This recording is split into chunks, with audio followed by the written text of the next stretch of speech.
Welcome to Aware. We are dedicated to communicating information that inspires your positive growth and change. Are you interested in a peaceful planet? Are you interested in optimal health? Are you living with purpose? Are you enjoying your life? We realize each person can make a difference, and our mission is to empower your awareness. The choices that you make in every moment shape your life, and we encourage you to realize that you have your own answers and to always listen to your own truth. We invite you to stay aware.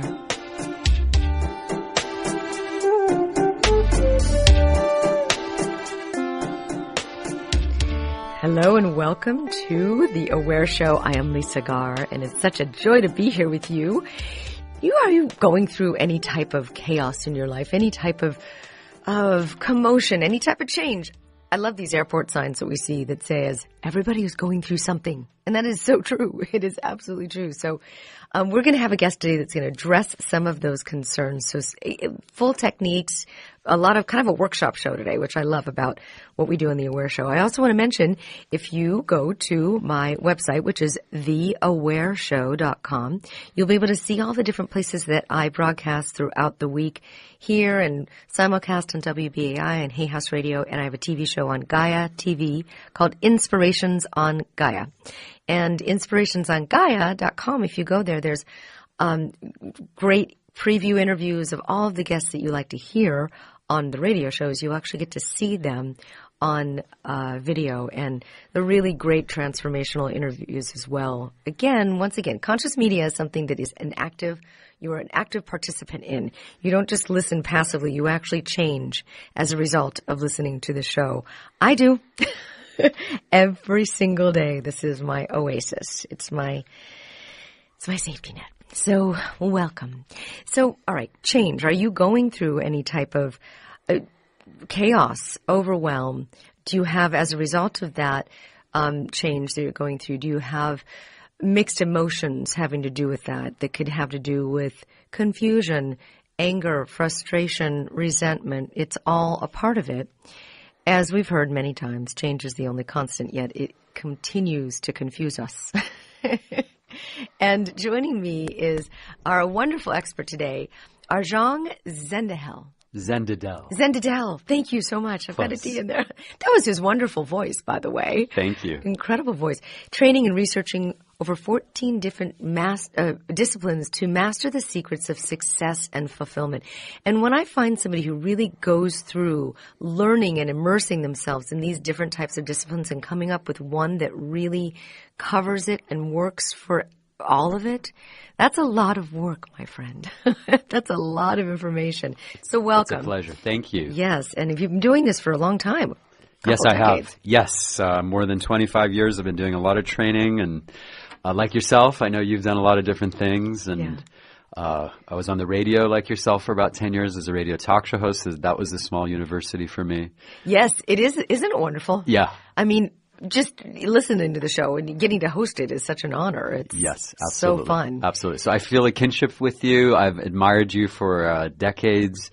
You have such a wonderful, warm voice and do great work. We've had some similar guests throughout the years, so I just really honor your work and what you're doing for the world. I want to acknowledge you. And your producer, Gina, also an amazing woman. She's wonderful, and I just met Joyce today. Fantastic. Yes. Both gifts to the planet. Absolutely. So how did you get started in this? So you've been doing this for 25 years, but take us back to when you weren't doing it. So, I started out, I was at UCLA. Mm-hmm. And I had a lot of confusion because I didn't know what I wanted to major in. That's how it started. As a sophomore at UCLA. Most people going into college are undeclared. Yeah. And I was a sophomore at the time. Okay. So that confusion became sadness and depression, and it built and built. And then my aunt said, why don't you do some meditation, do some yoga, maybe it'll relax you, you'll find the answer. I said, okay. Life has a way of kicking us in the behind, if that's okay to say, sometimes until we're willing to grow. And so anyways, when my mind calmed down, I realized communication was the major to do. And that's how my personal development journey started. And I just studied a lot of different disciplines, from personal development, went to business school, became a certified mediator, studied neurolinguistic programming. Oh, that's a fascinating transition. And much, much, much more. Quantum physics, metaphysics, etc. So it's just been a pure pleasure. So you went to business school and became a mediator. I did. I went to Pepperdine's business school for business, got my MBA. I went to their law school and became a certified mediator in their law school. Fascinating. Yes. And so do you ever combine what you do in terms of personal development? And really, those are great skills to bring into mediation. I actually do. I created a technique called self-mediation. There was a basic fundamental that I discovered in mediation. So I created a process where you actually go inside and mediate inner conflict. It's called self-mediation. Where you kind of have an inner dialogue? Yes. You have an inner dialogue, but you also access your own subconscious and support your own subconscious to resolve. It's one of the most beautiful transformational techniques that I use. It's phenomenal. Is meditation the base of that? There's no one base, because what happened was once I learned a lot of these different disciplines, did a lot of seminars, programs, I saw there was great things out there. There's amazing teachers, as you well know. Right. And I saw there were certain things that were missing. So I took what I thought was the best wisdom from a lot of the different disciplines and then created a really revolutionary step-by-step system so that people can create results and transformation for themselves in all aspects of their lives for the rest of their lives. So it's systemizing it. And then I also created my own cutting-edge techniques that we call precision transformation technology.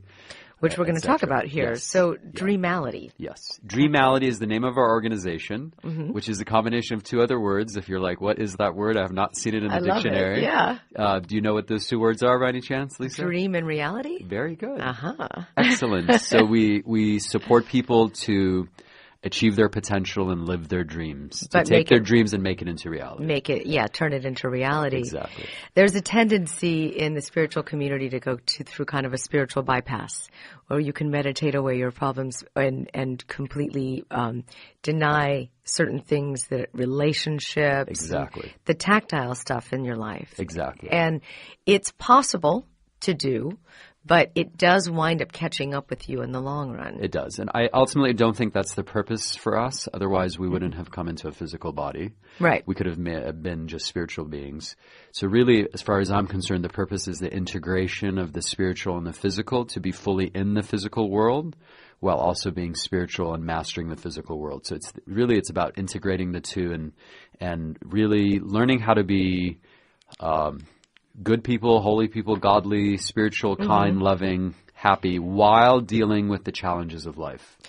So let's talk about that, challenges of life. So I was in actually a meditation the other day, and I was looking at all these different buckets in my life. And a lot of us have different things that we do. You know, especially in the busy city, you've got all of your side hustles, and then you've got family, and you've got things, you have parents, and all these buckets that we have in our lives, right?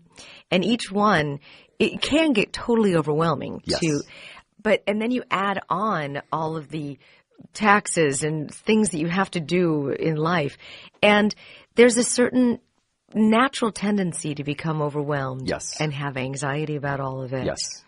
And you have some tools around emotions. Yes. So as I mentioned, we have the precision transformation technology, which I created, which are very precise step-by-step techniques.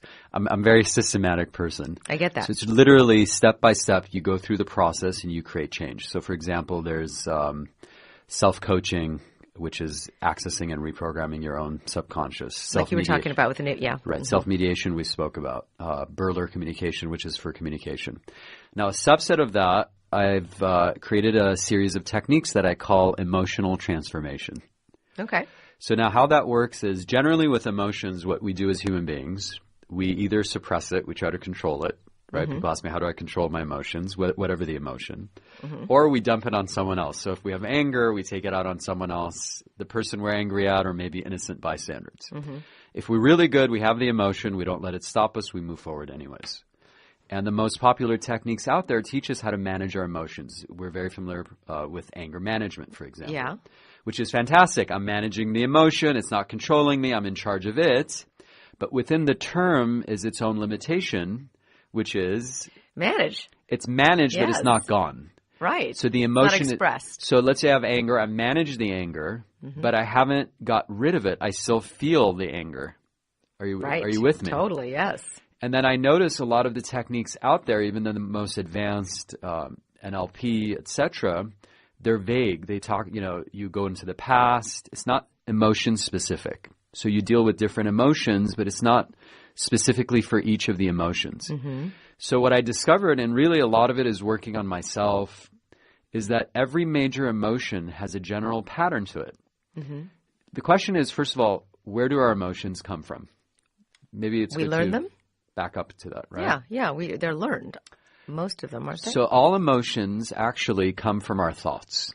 Well, yeah. Whether conscious or subconscious thoughts, all emotions come from our thoughts. They don't come from our life circumstances. It's not what people do that makes us feel sad or angry or happy or frustrated. It's our thoughts about those things, right? It's our thoughts, our interpretations about those things, which is of huge importance because it's the invisible layer. Most of us live life, I used to, something happens, I feel sad or angry or frustrated. I'm like, well, they made me sad. This is causing me anger. This is causing me fear. That is actually not true. It's how I am thinking and interpreting what is happening that makes me feel the way that I do. But because it's invisible to us, we get sometimes deluded to thinking it's the outside that makes me feel the way that I do. In reality, and this is not just my understanding, the emotions that we have come from our thoughts, our interpretations, the lenses that we see the world. Jim Carrey had a great quote. He said, the famous actor, right? He said, our eyes, and I'm paraphrasing, are not just viewers. They're also projectors, projecting a story over the scene that we see. Yes, that's a great quote. Right? That's a great quote. If you really look at that, it's like what you would see in a film. Right. So we have this narration going on, and that narrative, those thought patterns, beliefs, are ultimately what make us feel the way that we do, both conscious and subconscious. We hold subconscious thoughts, beliefs. So what I recognize is that there are different thought patterns to different emotions. So, for example, you spoke about overwhelm, right? Yeah. One of the things that happens with overwhelm is usually we visualize what's happening as bigger than us. So if I were to ask the person, close your eyes, you're overwhelmed, imagine what's happening, they see their life or whatever's happening is bigger than them.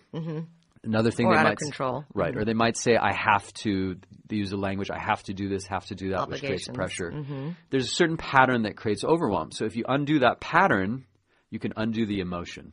So what I created is a series of techniques called emotional transformation, which is not just about managing the emotion. It's literally how to transform your emotion from a negative to neutral or positive state of being. That's really helpful. Right. So for example, anger into peace. When I say anger, it's the whole family of anger. Anger, frustration, irritation, annoyance, even Let's take that as an example. Yeah. So you can't just go from anger to peace. What are the steps that you take? Right. So to actually teach it, it's going to take longer than this radio show, just to be clear, to be realistic. It's not days. I usually teach it over 2 sessions. There's a foundation to it that I teach first, which I'd like to cover today. At least we can do that. Yes. And then there's the actual anger to peace that we cover after the foundation, which we cover. Once the person understands it, then it's easier to administer. We're literally, I feel angry or frustrated towards someone. I do X, Y, Z. It's a precise step-by-step technique. At the end of it, I feel at peace towards the same person or situation. What if you're angry at yourself? It could be. It's the same thing. Same thing. Good. So now, all anger, yes, right, comes from thoughts, unmet expectations. Yes, unmet needs. It's not just needs; it's expectations. So anytime, if you look at your life, and you look at areas in your life where you felt angry, frustrated, impatient, you will notice that you had an underlying expectation that wasn't met. Of how things should be. Right. Can I ask you, is it okay if I ask you maybe some anger or frustration you've had recently that's unresolved or some expectation?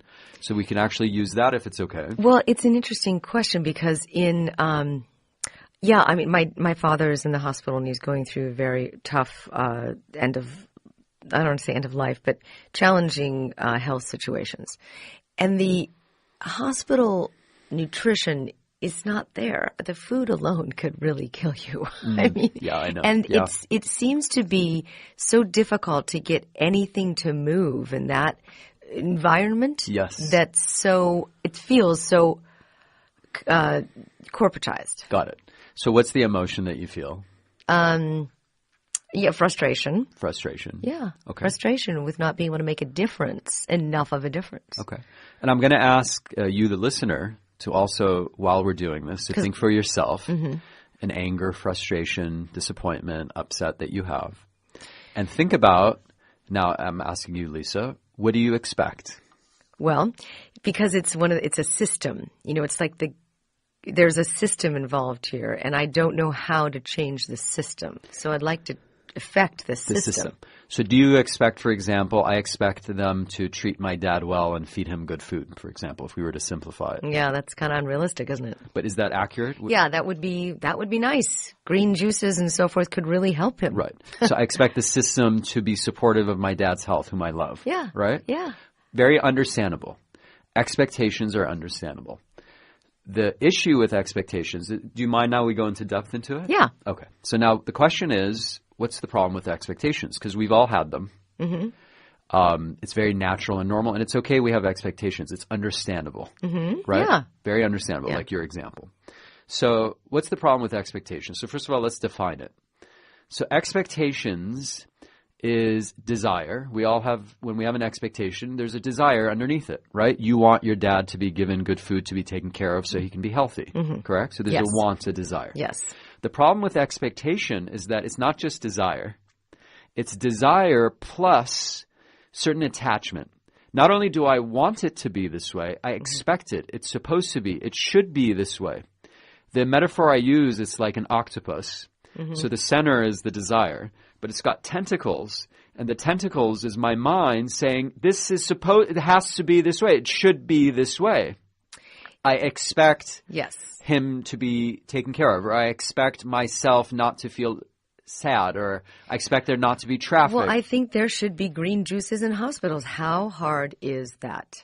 It's a valid point. Now, again, expectation has both good and bad. This is why, to actually clear it, this is why it's a deeper discussion, because people say, what do you mean? Why shouldn't I have expectations? It's valid.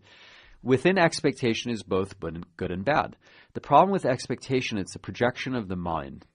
It's me projecting onto life, others, myself, something circumstances. That I feel out of control about. Out of control and what should be. Right. It's not just I want it, it's supposed to be. It's common sense. Has to be the way I think it should be. Yes. The way I expect it to be. It's almost a projection of the ego to some extent. I expect it to be this way. Yeah. So now we say, okay, so what's the problem with that? When we don't get what we expect, how do we feel? What's the emotional cost? Angry, frustrated. Yes. Disappointed. Unsolvable, all of these things. Sad, maybe. Yeah. Right? Exactly. So when we don't get what we expect, we might feel bitter, even hateful.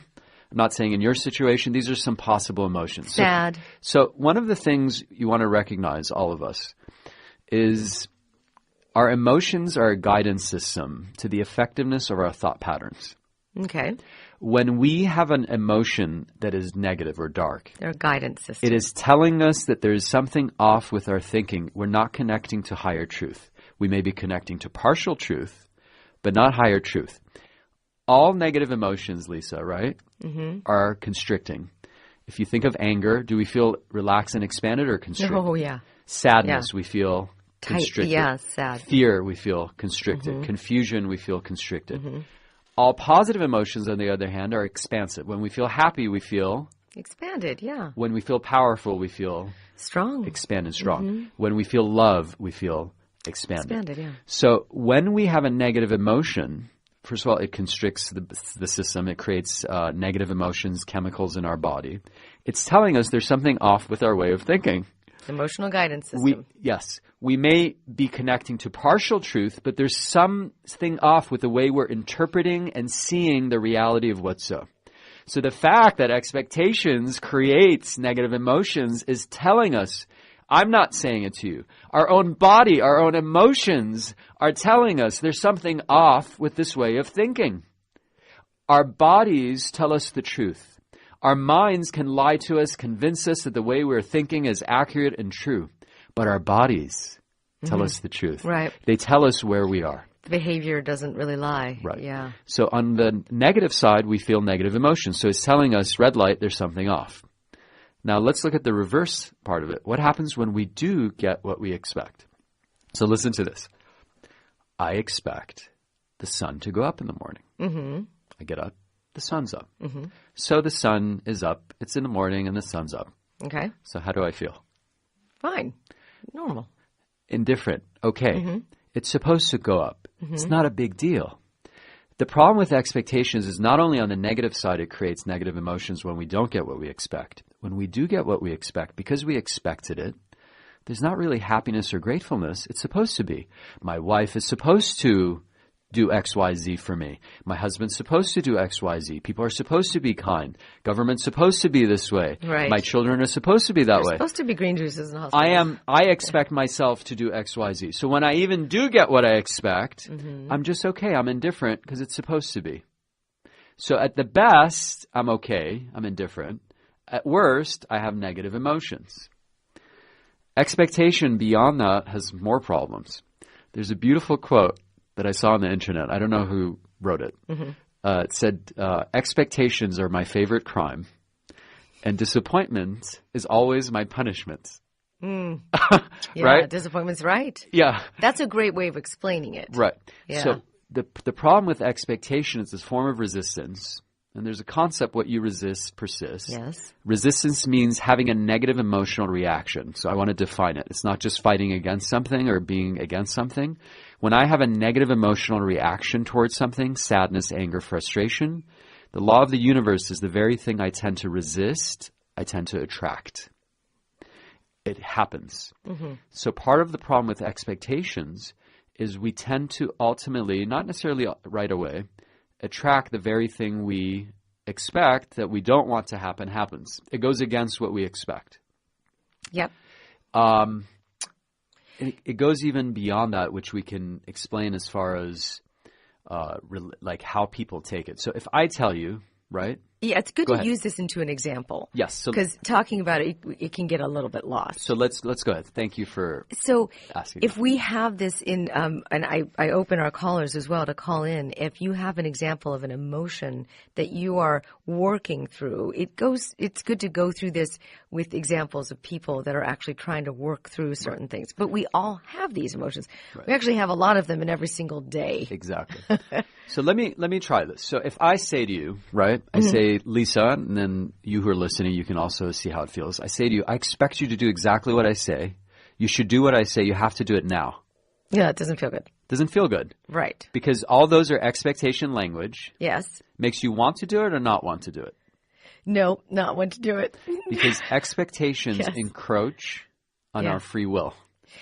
I'm expecting, I'm kind of projecting my idea or belief on you that you should do what I expect you to do. And it doesn't feel good. So what happens is, at an unconscious or conscious level, when we express the expectation, people tend to resist, not want to do it, rebel, etc. So that's an example of what I expect actually working against me. Mm-hmm. Mm-hmm. Yeah. Where people are actually not doing what I expect because I'm expressing it as expectation. Are you with me? Yes.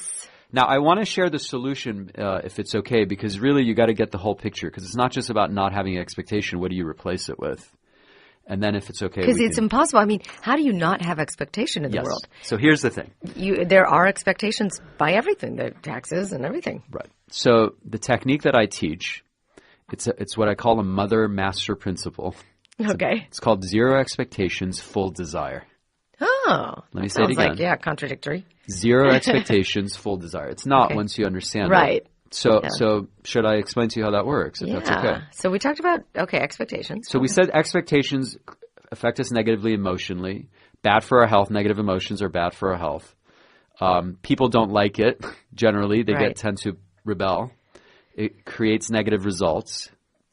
So now we have desire. So how do we, first of all, not have expectations is the question, right? That's where acceptance comes in. Acceptance. Mm-hmm. Now, acceptance has got to be defined. What do we mean by acceptance? Right. By the way, it sounds like expectation, but it's a very different word. So make sure we're clear they're two different words. Acceptance. Yeah. So what is acceptance? Acceptance is accepting the reality of what's so, even though I don't like it and I don't want it, and I care and I want it to be different. It's being realistic that the reality is what it is. It is what it is. I have what I have. It is what it is. I have what I have. Yeah. Now, this is very important. We got to define what acceptance is not. Because usually, first of all, I'm defining it in a certain way, and usually people who have issues with acceptance is because they misunderstand it. Well, that is what it is phrase. I say that all the time. Yes. It is what it is, or else it would be another way.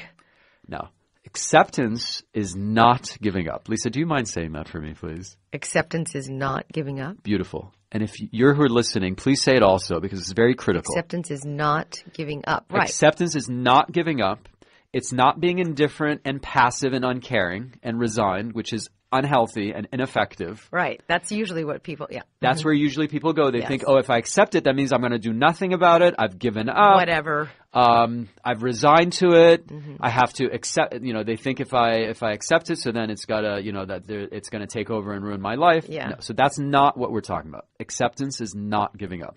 Whenever I teach this, I have people repeat it because it's very critical in understanding. Well, it could be really, I see what you're talking about. You can accept something, it is what it is, whatever, move on. You don't want that because that means you're not at the effect of it. You're just taking what is and being apathetic about it. Right. So apathy doesn't work, right? Because then people usually, when they're apathetic or giving up, they feel resentful. They have hidden anger and resentment. Yes. They're not really accepting. Right. Later on, they get back at the person, whatever. Yeah. Now, acceptance, giving up says, I don't care. Okay. I don't care. Right. That's what giving up says, right? Acceptance says, I care. I don't want there to be traffic. I don't want my dad not to be taken care of. I want him to be taken care of. I care deeply. However, whether I like it or not, at this moment, this is the reality. It is what it is. I have what I have. I don't want it to be this way, but the reality is this way. Whether I like it or not, the wall is the wall is the wall is the wall. How do you resign, though? That sounds apathetic to me. It's not. Because, and the critical part is you're saying, I care. You said a very critical piece there. You said the wall. So let's just think about that for a second, the wall.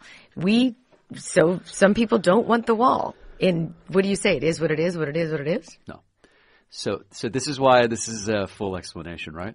So first, you got to accept the reality of what's so. Whether I like it or not, there's a wall in front of me. Whether I like it or not, and I don't like it, my dad is not being taken care of. He's not being given the kind of food I want.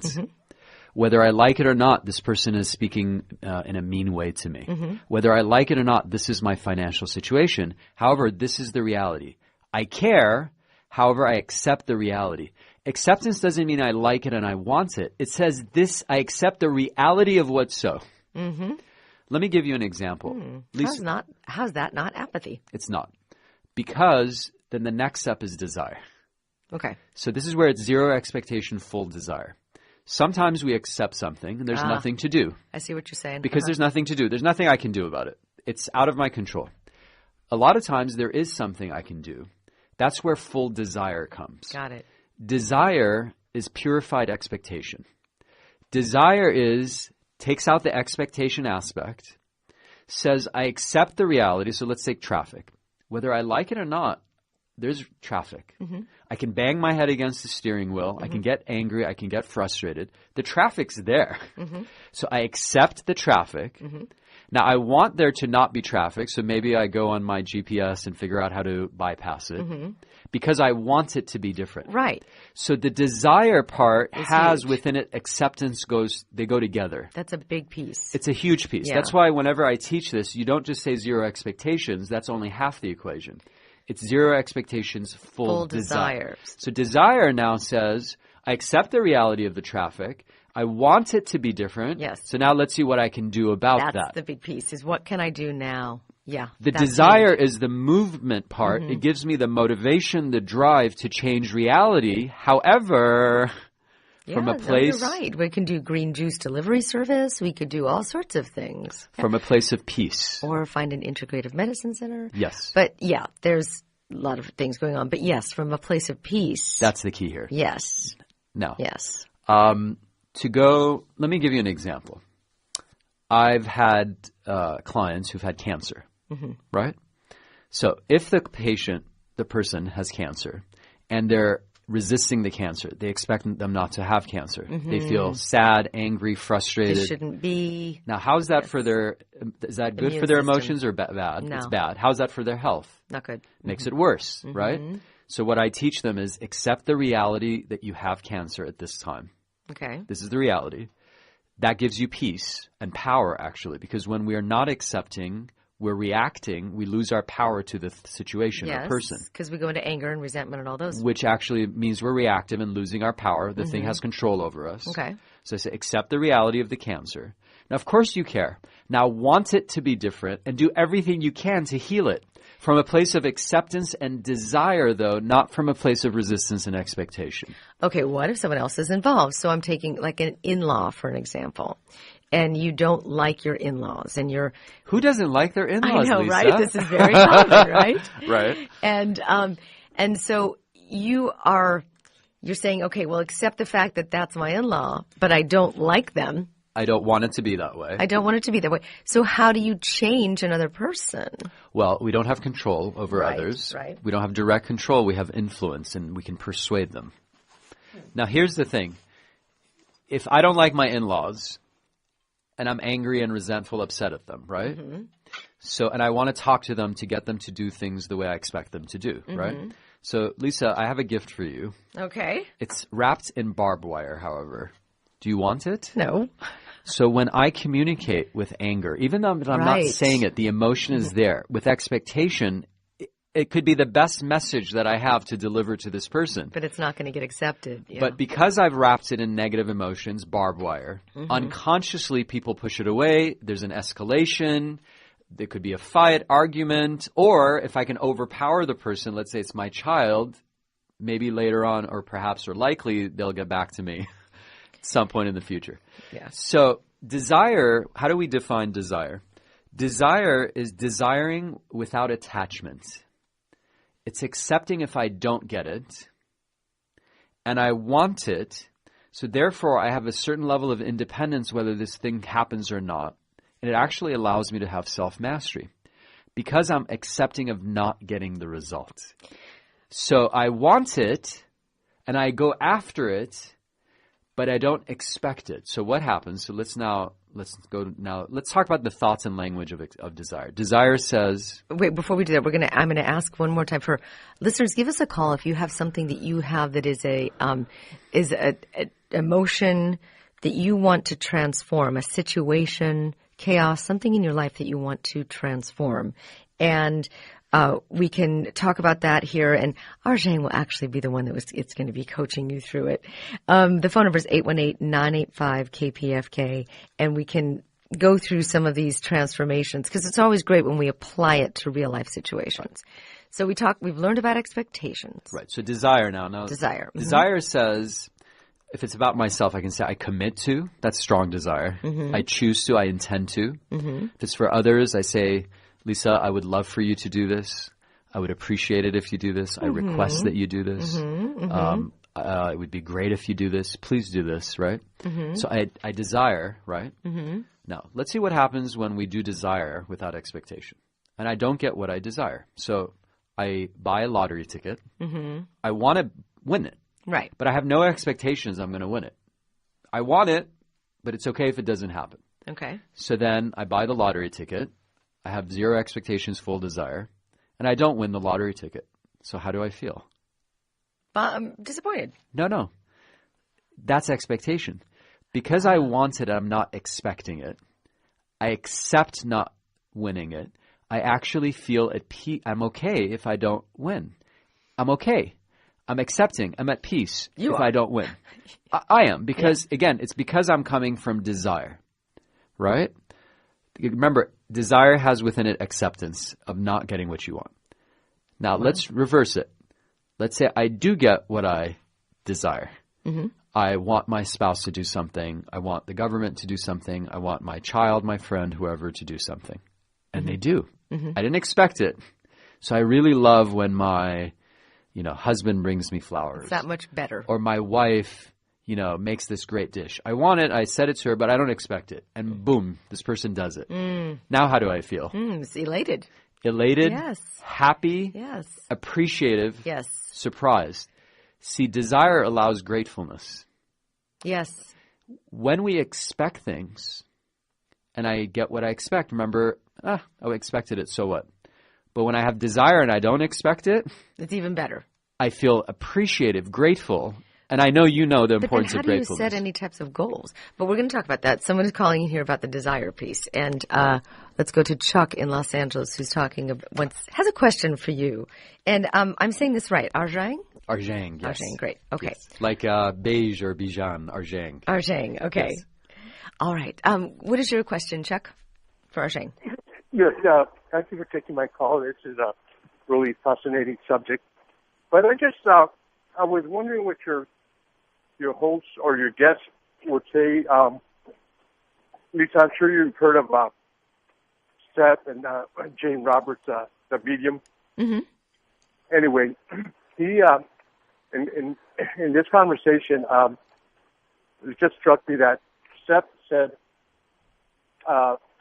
intent and desire rule all actions and are the basis for all reality. Now, what would your guest have to say to that statement? I mean, what's his analysis of that statement? I'm just curious. So you're looking for the desire I didn't understand the statement fully. Hi, Chuck. Thank you for calling, Chuck. I appreciate it. Absolutely. It's a fascinating topic. Can you repeat the statement, though? I didn't hear exactly what you said. That's, who I yes. for my philosophy of life. He said, intent and desire rule all actions and are the basis for all reality. So does that work in all in your area of the philosophy? Desire is the basis. Did you say attend and desire? What was the first word? Yeah. Rule all actions and are the basis for all reality. No, before desire, you said something. Attend and desire? Yes, correct. What does attend mean? Lisa, do you get that word? I'm not sure. Nope. So I'm not sure exactly what you mean by the statement. Does it mean desire is good or not good? Good. Desire rules all reality. He's asking, basically he's saying, do you agree with the fact that desire rules all reality? Desire rules reality. And intention, so forth. Intention. Well, I don't know about ruling reality. Certainly desire is a motivating factor. I'll take it to this. Eastern philosophy says do away with dependency and attachments and expectations and desire. So they actually shows up in a couple places. Eastern philosophy, they say, do away with all desire because you desire something, you don't get it, it's not good. Mm-hmm. Which never made sense to me. I felt it was throwing away the baby with the bathwater. In other words, expectations, as we mentioned, creates problems. Attachment and dependency is a whole other subject, huge subject, creates problems. But desire is necessary for me to be motivated, to have the drive to go after things, to set goals, to marry, to have kids, to work, to have everything. I need desire to motivate me and get me going. So desire is necessary and good as long as we let go of the expectations aspect of it and the dependency, which is, again, a whole other subject, the attachment to getting what I want. That is a very balanced philosophy which allows me to have inner peace, calm, and power, and still be motivated and have the drive to go into the physical world and actualize what I want. Okay. I'm not sure if that answered his question. Kind of, but I hear what you're saying, Chuck, and thank you for the call. I appreciate it. Thank you for your time. I appreciate it. Okay, let's go to our next caller, Jody in Los Angeles. She's got a question for you. Hi, Jody.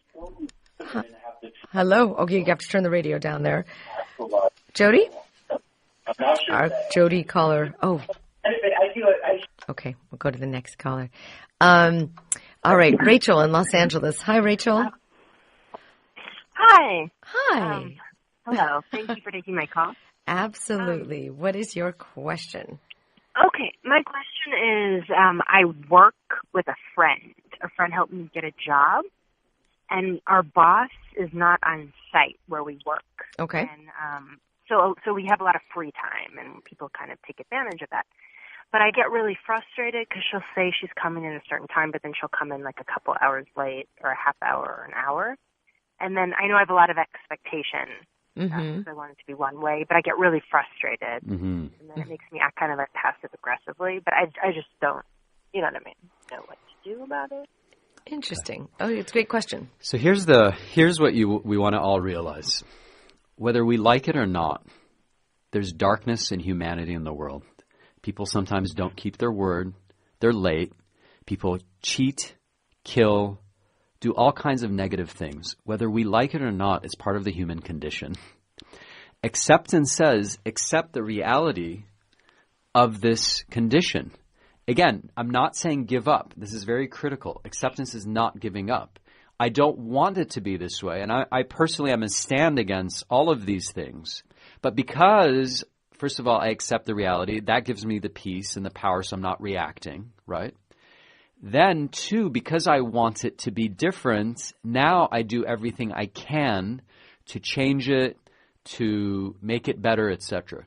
So in this situation, right, the statement would be, I accept my coworker being late and not keeping her word. I want her to be on time and keep her word. And now that you know that calms me down, and I repeat it until it calms me down, then I say, okay, now what do I do about it? Do I talk to her? Do I go to my boss? What do I do to resolve the situation? So that allows me to have both inner peace and calm. The desire part gives me the drive to do something, right? But because I have inner peace and calm, I'm also more effective in dealing with the person. So, dear listener or Lisa, if I say to you, you know, I want you to do this. I'd love for you to do this. My request is that you do this, right? I'd really appreciate it if you do this. How do you feel, Lisa, when I speak to you this way? It feels honoring. I'm respecting your free will. Yes. And are you more or less likely to do what I want? More likely. Yes. So here's what I'm sharing with people. Expectation is self-sabotaging. When we expect things and we express it with you should, you have to, people don't want to do it. I actually am sabotaging my own communication. It makes people less likely to do it. But when I say I want you to, I request, I'd love for you to, etc., it makes people more open because I'm respecting their free will and they're more likely to do it. It's paradoxical. By actually not using the negative emotion and the force of expectation, giving person free will, I'm more likely to get what I want. Now, of course, can we develop persuasion skills beyond that, communication skills to be effective? Yes. But here's what I'm saying. Desire is what allows us to then communicate with people in a persuasive way instead of a dictatorial way. So say, I appreciate it if you would show up during this time. If you don't, you're going to manage your own state around it, so it doesn't really matter if that person does or doesn't. Right. Is that what you're saying? Yes. Now, so in our yes. friend's example here, you're saying she has to have control over whether or not she's upset. What I'm saying is our emotions are our responsibility. By accepting her friend is late, and ask yourself, have you ever been late? Have you ever broken your word, right? By accepting and understanding where this person's coming from and wanting it to be different, that's where you're not giving up. That's the full desire part. Then you can go to the next step. You can still hold the person responsible. There can be consequences given. Or words, Or words, so, etc. Rachel, does this make any sense to you? What would you say to your friend? Yeah, he said, he said two things that were really effective. A lot of times my emotions get in the way of communicating anyway, and it backfires. And then also what he said was that darkness exists in the world. So it's just like a fact that people are out of integrity. I mean, I'm out of integrity, of course, too, in different aspects of life. Yeah. Just accepting that as a fact and then not getting worked up. Yes. And then still wanting it to be different. This is the full desire part. Now, that doesn't mean you give up and you say, okay, she's late. No, I'm not going to do anything. You say, I want her to be on time. It's affecting us. And that's where, again, there may be different options. See, here's what happens. When we're expecting and stressed and frustrated, our mind, our brain shuts down, right? We get tense. It's hard to think clearly. When we accept and we relax, there's openness. And then our higher self can kick in. Our wisdom and intuition can kick in.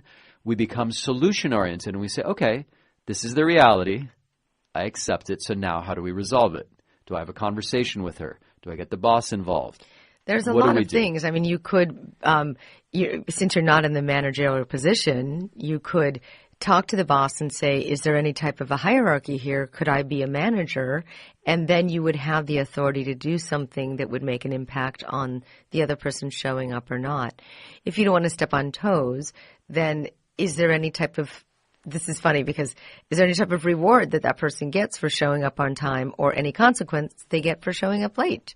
And there's different ways to kind of look at it that way. Right. Different step. But I love how you're managing your state, and thank you for your call. Does any of that make sense? Does that work for you? Yeah, absolutely. Can you say this for me if you don't mind? Say, I accept this person being late and out of integrity. Say that for me, please.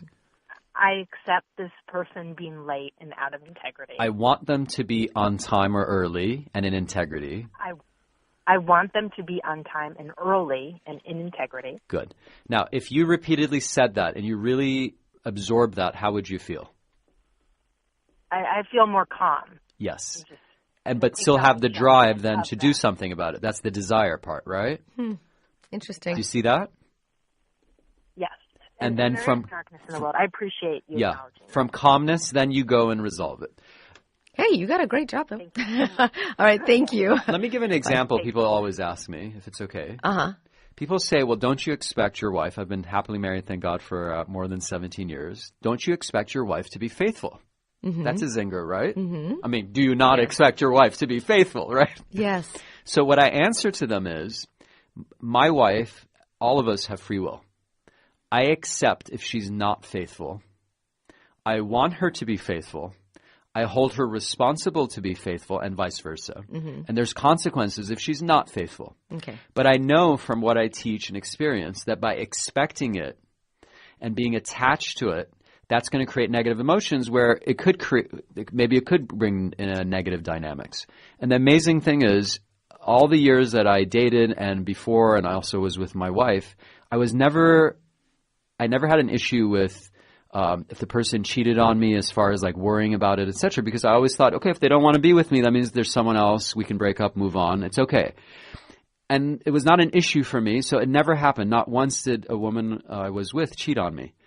In reverse, I've worked with people who have jealousy issues, the person's cheating on them, and they always have this resistance and anger and expectation. And angst, It almost like, again, attracts it.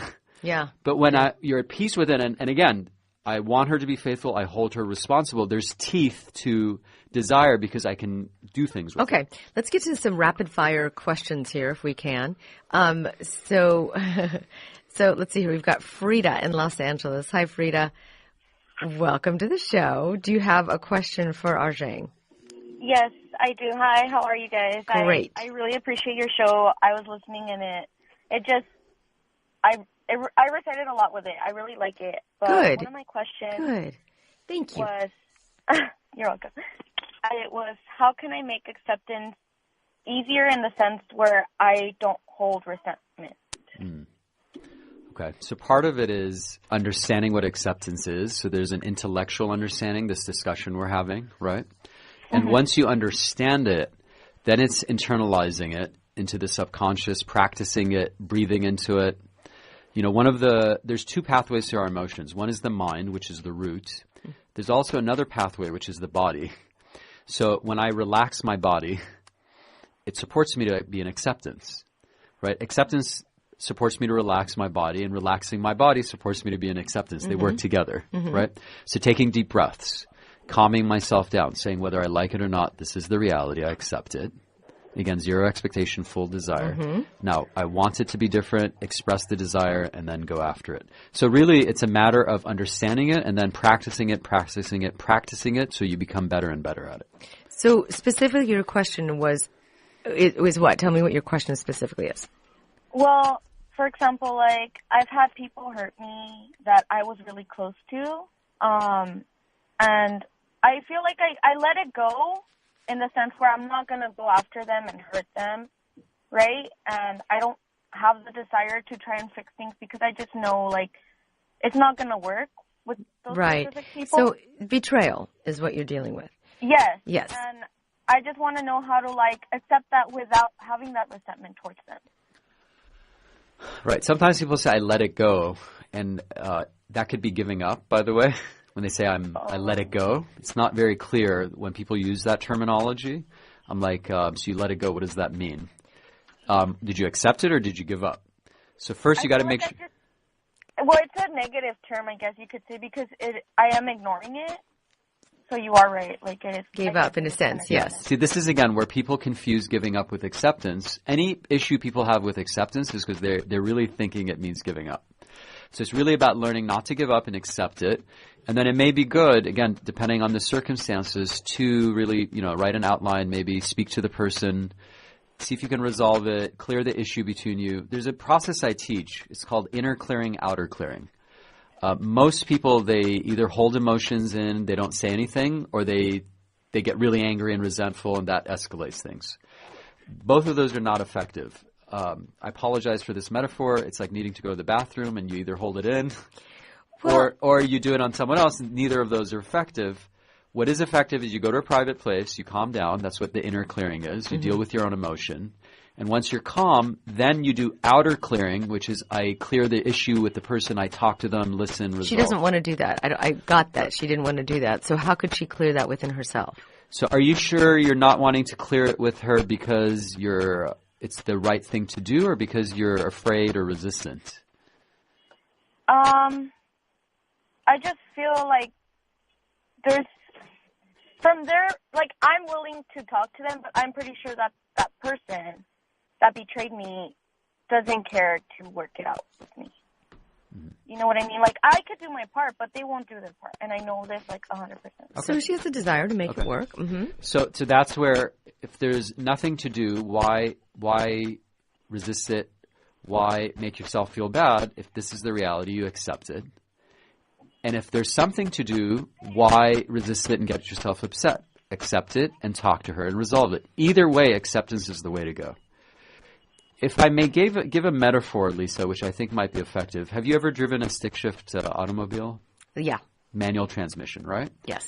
In a stick shift car, how do we go from first to second gear? We put our foot on the clutch. And the clutch takes the transmission into? Don't know, but the next neutral. gear, right? Okay. Takes you into neutral. Yeah.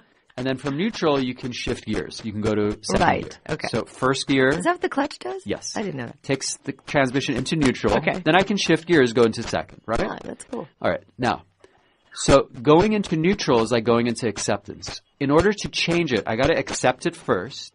Then I can shift gears peacefully, powerfully, etc. But I'm like, no, F this business of acceptance. I'm just going to do it with force, with anger, resentment, and I want to shift the gear from first to second directly. Do you know what I do to the transmission? Right into the gear. Exactly, yes. Which is what I do to myself when I'm not accepting, and with force, resistance, frustration, anger, I'm trying to change myself, my emotions, people, and circumstances.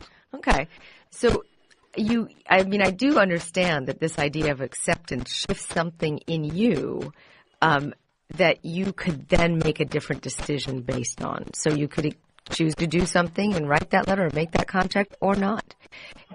So it does shift something in you. It's in that space right there where it shifts something in you when you accept it. And then you make a different decision. Yes. Lisa, if you don't mind, thank you so much for calling. Does that answer you? Yes. Thank you very much for your help. I really appreciate it. Thanks, Rita.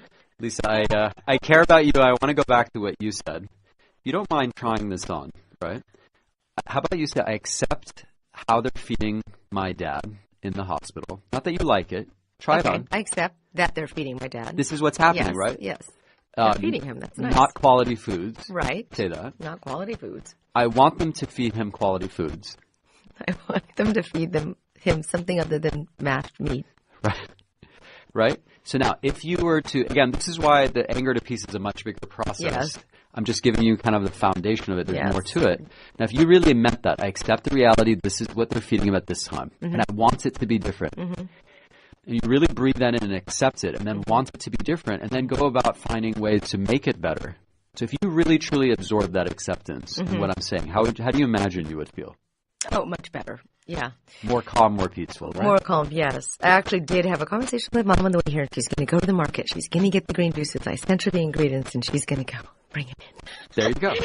So it's just the injustice part bothers me. But, all right, do we have time for one more phone call? So here's the part is, there's layers of expectation. So it's also accepting injustice in the world, and then I want justice. Does that make sense? I accept injustice, and I want justice. So we have layers of expectation. So if I'm not at peace, I got to say, what else am I expecting? Because there may be another layer. Injustice drives me nuts. That's one of my hot topics. So it's accepting injustice because it exists. Okay, and it sure wanting does. justice. It sure does. Wanting justice, Yes. and then doing your best to create justice. Right? Okay. And injustice. I mean, you have a workshop coming up. Yes. Yes. Tell me about the work. So you can go through this all day. Very exciting. Yes. Well, it's what we do is far more than this, right? We teach people how to achieve their potential and live their dreams. And as I mentioned, we have created a revolutionary step-by-step system. We do accelerated transformation. My expertise is supporting people at a root subconscious level. And we've had people achieve emotional transformation. I've supported people change all kinds of emotions. You can get rid of any negative emotion you have. Absolutely. I mean that.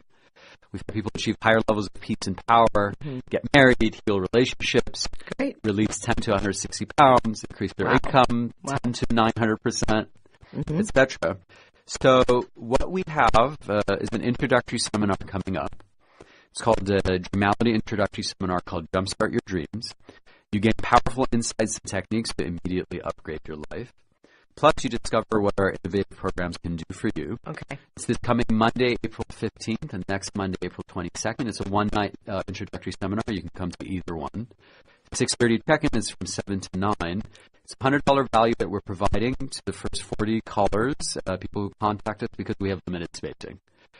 And it's in West LA. I don't know if you want me to. But it's as a gift to the first 40. It's a gift to the first 40 callers. And I say 40 because we have limited spaces, so we make sure that we can, provide you space. And they can go to our website. It's dreamality.com, DREAMALITY.com, and you can call us at 310-573-1325. Again, 310-573-1325. Great. And that's either this Monday or next Monday, the 15th or the 22nd, 6:30 p.m. It is available for the first 40 people as a gift. For each event. Yes, for each event. And it's in Santa Monica, by the way. West LA, close to Santa Monica. Yeah. So register, call 310-573-1325 or go to dreamality.com. And thank you so much, Arjang. You've had a lot of impact on our listeners today. My pleasure. And we also have a 9-week seminar after if people want to register for that, or if people are not listening to this live, they can go to our website, find out dates. They can sign up for our email list for future dates. So we have a lot of ways for you to be in contact with us. I love it. Dreamality.com. Thank you so much. And also you can go to theawareshow.com for all the information as well. I am Lisa Garr, and until next time, I invite you to stay aware.